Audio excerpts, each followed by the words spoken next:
দেখো আমরা আমের আচার দেবো। দেখো আমি আম কাটছি, আমার হাজব্যান্ড বটি নিয়ে এসে দিয়েছে একজনের দোকান থেকে। তো দেখো এমনি করে আম কাটতে হয়, আচার বানাতে হয়। আর আমের আচার বানাতে গেলে কী কী মশলা লাগে আমি জানি না, তোমরা কমেন্টে জানাবে প্লিজ। দেখো এমনি করে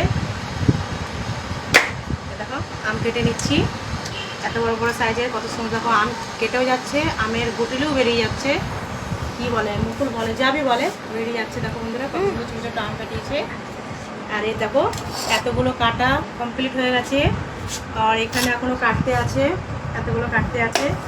দেখো বন্ধুরা